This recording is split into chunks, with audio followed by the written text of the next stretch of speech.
Hi, I'm Clara, and today's story will take you on a journey of betrayal and sweet revenge. The first time I met my stepmother, she smiled like a woman who'd practiced warmth in a mirror. Her name was Evelyn. She wore silk scarves and perfume that smelled like money.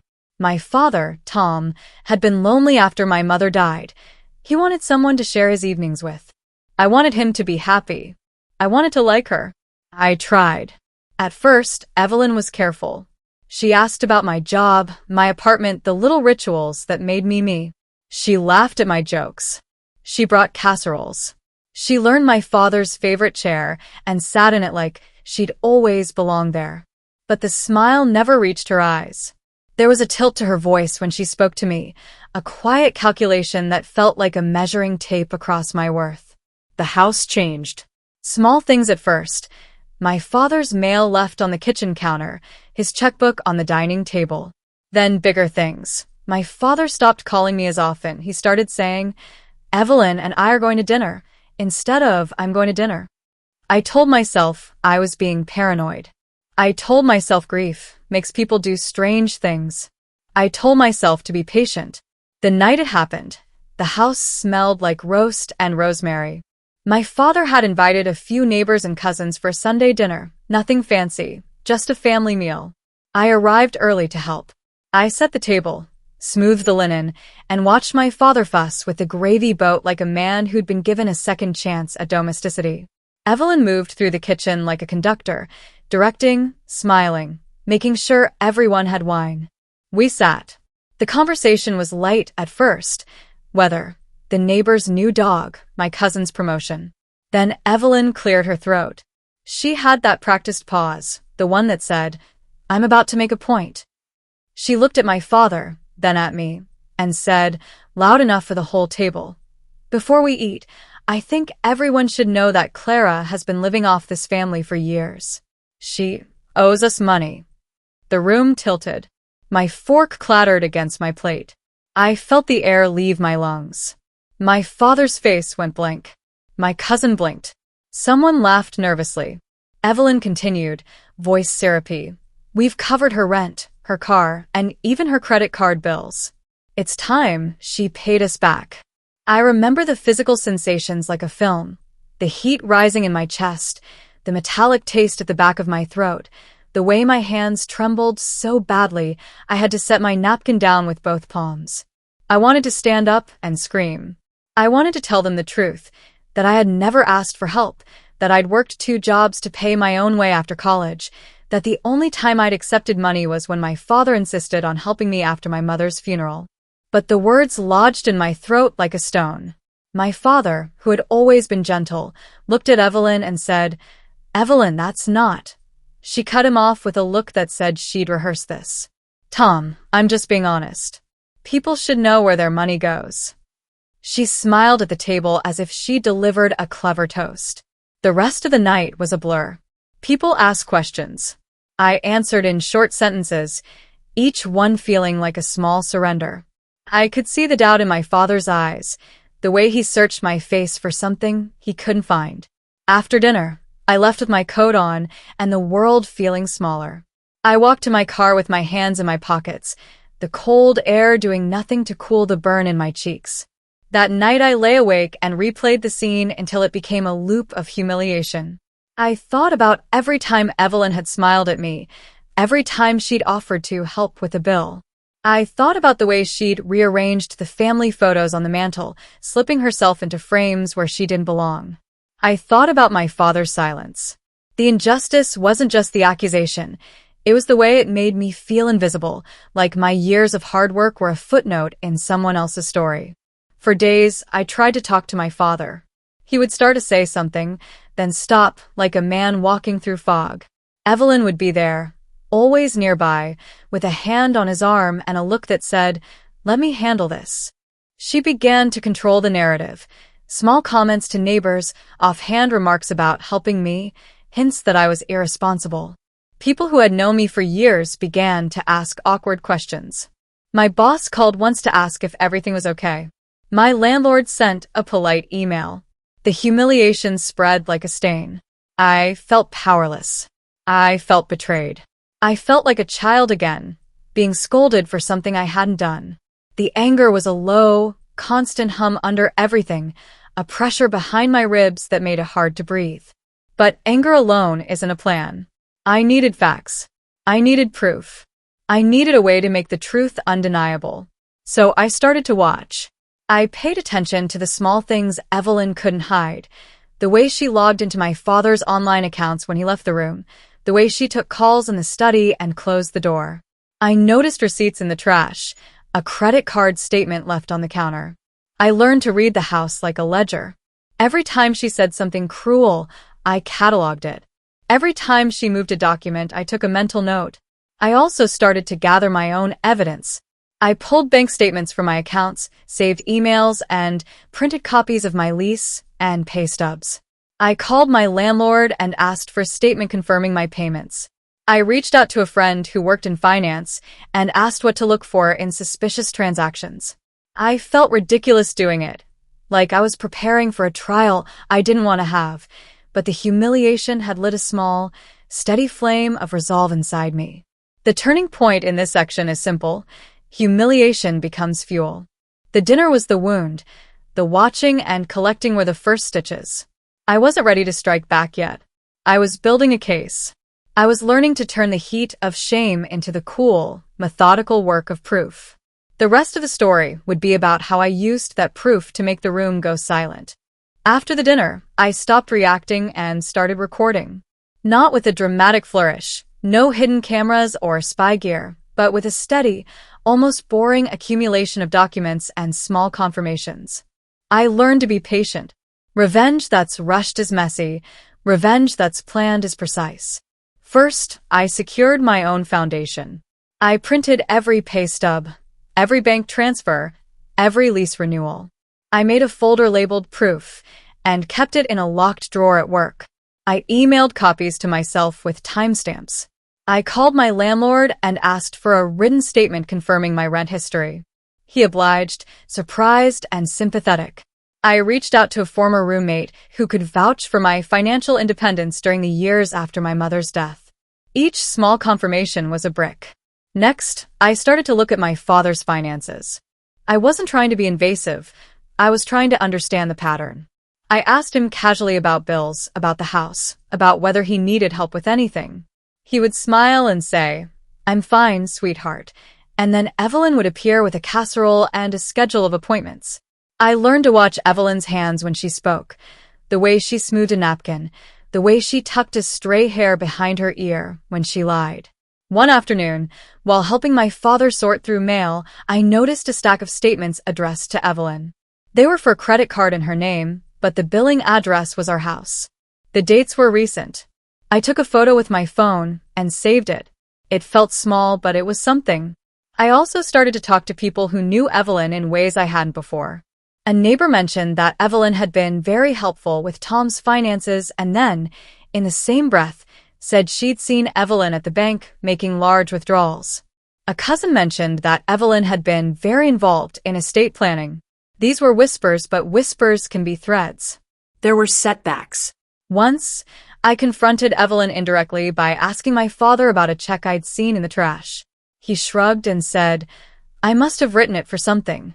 Evelyn was there, smiling, and the conversation died. I felt foolish for bringing it up. Another time, I thought I'd found a smoking gun, a transfer from my father's account to an unknown number, but the bank's automated message said it was a routine transfer. I learned to expect dead ends. So, I changed tactics. If I couldn't get the bank to volunteer information, I would get a professional who could. I consulted a lawyer. Not to sue, not yet, but to understand what constituted financial abuse and what evidence would be persuasive. The lawyer listened, asked questions, and then said something that felt like a lifeline. If you can show a pattern of unauthorized transfers or that documents were forged, that's actionable. But you'll need records. Armed with that, I became meticulous. I requested copies of any documents Evelyn had signed in my father's name. I asked the bank for a ledger of transfers, not as an accusation, but as a concerned daughter helping her father organize his finances. The bank, bound by privacy, wouldn't give me everything, but they did provide some information after my father signed a release. He was hesitant at first, but when I explained I just wanted to help, he agreed. What we found was a pattern. Small transfers at first, $200 here, $300 there, labeled as household expenses. Then larger sums, labeled as consulting fees to a company I'd never heard of. Receipts for home repairs that never happened. A credit card with charges for jewelry and travel that my father didn't remember. The numbers added up. The pattern looked like someone slowly siphoning funds under the guise of care. I also found something else, a document that looked like my father's signature on a power of attorney form, dated 6 months earlier. The signature was shaky, and the handwriting didn't match his usual script. I took it to a handwriting expert recommended by the lawyer. The expert called it suspicious and suggested further analysis. It wasn't proof yet, but it was a direction. While the legal and financial work moved forward, I worked on the emotional side of the plan. Revenge isn't just about exposing wrongdoing, it's about timing and theater. Evelyn had humiliated me at dinner because she wanted an audience. I decided to give her one, but on my terms. I began to craft the moment. I invited my father to a family dinner, the same group, the same house, the same faces. I told him it would be a casual meal, nothing formal. He agreed, relieved to host. I made sure the guest list included people who had seen Evelyn's behavior firsthand, the neighbor who'd seen her at the bank, the cousin who'd noticed the estate planning, the landlord who'd confirmed my rent payments. I didn't tell them the plan. I wanted their reactions to be genuine. Behind the scenes, I coordinated with the lawyer. We prepared a letter that would be read if necessary, outlining the suspicious transfers and requesting an explanation. We arranged for a bank representative to be on standby, ready to confirm account freezes if the evidence warranted it. I felt ridiculous and powerful at the same time, like a person who'd learned to use a tool she'd never known existed. There were moments of doubt. I worried about my father's pride, about the humiliation of dragging family matters into the open. I worried about being seen as petty. I worried about what would happen if the evidence wasn't enough. But every time doubt crept in, I thought of that dinner. The way Evelyn had smiled as she announced my debt. The way my father had looked away. That memory hardened into resolve. The plan was not to humiliate for the sake of humiliation. It was to make the truth undeniable, to give my father the clarity he'd been denied, and to stop the slow theft of his life. I wanted justice, not vengeance for vengeance's sake. I wanted the room to go silent because the facts were undeniable, not because I'd shouted the loudest. So I waited. I polished the details. I rehearsed what I would say if the moment came. I practiced breathing slowly, speaking clearly, and letting the evidence do the work. The slow accumulation of proof had turned my anger into a tool. The next dinner would be the test. The night of the dinner arrived with the same smell of roast and rosemary, but the air felt different to me, taut, like a drawn bow. I set the table with care, each plate a small act of defiance. My father fussed with the silverware, oblivious to the storm I'd been building. Evelyn moved through the kitchen with that same practiced smile, unaware that the script had changed. Guests arrived.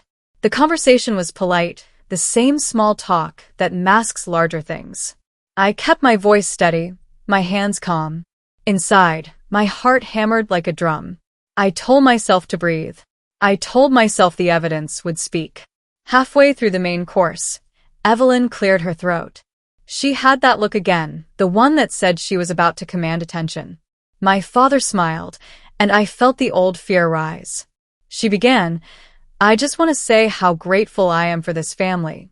It's been a pleasure to help keep things running." Her eyes flicked to me. "And I hope everyone understands that sometimes family members need support. We've been generous." A few people nodded. I felt the old heat in my cheeks. Then I stood up.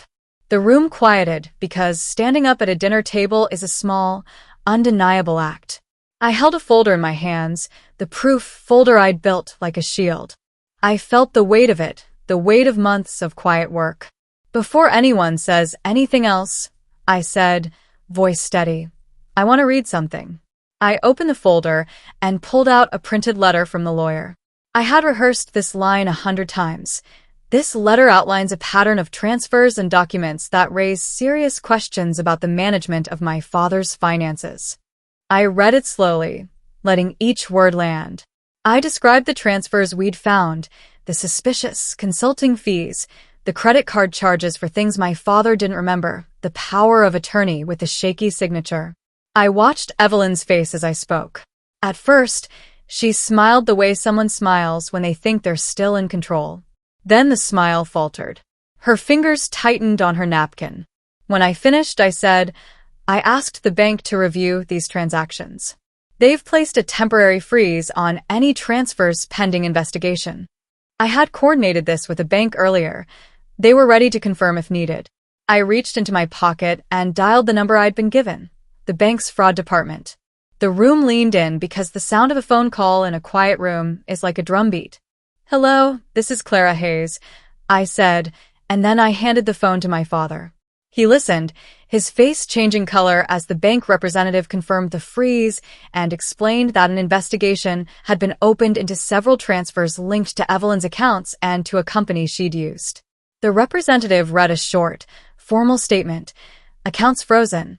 Investigation underway. Please refrain from contacting the bank for further details. The silence that followed was heavy. Evelyn's mouth opened and closed like a fish. She stood up, voice sharp. This is ridiculous. You have no right to. My father, who had been quiet for months, finally spoke. His voice was small but clear. Evelyn, is this true? Did you? She stammered, then tried to laugh it off, but the laugh sounded brittle. Then, as if the universe had decided to finish the scene, my lawyer, who had been waiting in the car, walked in. He had a copy of the handwriting expert's preliminary report and a list of the transfers. He read aloud the parts that mattered. The pattern, the dates, the inconsistencies. He said plainly, we have reason to believe there may have been unauthorized transfers and possibly forged documents. We recommend you cooperate with the investigation. Evelyn's face went from pale to red to a kind of stunned white. She tried to speak, to accuse, to deflect, but the words fell flat. The neighbors who had once nodded politely now looked at her with something like betrayal. My cousin's jaw tightened. My father's hands trembled as he held the phone. The most satisfying moment was not a dramatic confession. It was the small, human unraveling. The way Evelyn's practiced composure cracked, the way her eyes darted for an escape route, the way she finally sat down as if the chair could hold her. She had wanted an audience when she shamed me. Now she had won when the truth came out. The room was silent in a way that felt like justice. After the initial shock, there was a flurry of practical things. The police took statements. The bank provided copies of transactions. The handwriting expert confirmed that the signature on the power of attorney was inconsistent with my father's usual writing. Evelyn was asked to leave the house while the investigation proceeded. My father, who had been adrift, looked at me with a mixture of shame and gratitude. He took my hand and said, I'm so sorry I didn't see it. I didn't feel triumphant in the way I'd imagined. There was relief, yes, a deep, physical exhale that felt like a lung filling after being underwater. There was also sorrow. I thought about the years my father had lost to manipulation, the quiet moments he'd given away. I thought about Evelyn's smile and how practiced cruelty can be. I thought about the neighbors who'd been complicit through silence. In the weeks that followed, the investigation unfolded. Evelyn's accounts were scrutinized. The company she'd used for consulting was revealed to be a shell. There were charges and hearings and a slow, bureaucratic unspooling of a life built on small deceptions. My father worked with the lawyer to reverse transfers where possible. He began to reclaim his autonomy in small ways, paying his own bills, making his own appointments, sitting in his favorite chair without someone else's hand on the armrest. For me, the aftermath was a lesson in the cost of truth. Justice had been served in a way that felt fair. The bank froze accounts. The law took its course, but the emotional work was ongoing. My father and I rebuilt trust slowly. We had long conversations about boundaries and pride, and the ways grief can make people vulnerable. He apologized more than once, and I forgave him more than once. Forgiveness didn't erase the past, but it made room for a future. I also learned something about myself. The humiliation that had once felt like a wound became a catalyst. I discovered a capacity for patience and strategy one hadn't known I had. I learned that power can be quiet and methodical, not loud and vengeful. I learned that the most satisfying revenge is the one that restores balance without destroying the people you love. Sometimes justice is loud. Sometimes it's a quiet phone call that makes a room go still. If you've ever been underestimated or shamed, remember, evidence and patience are powerful allies. If this story gave you chills, smash that like button and tell us in the comments, what's the most satisfying revenge you've ever witnessed? And, of course, subscribe for more stories like this. I'm Clara, and I'll see you next time.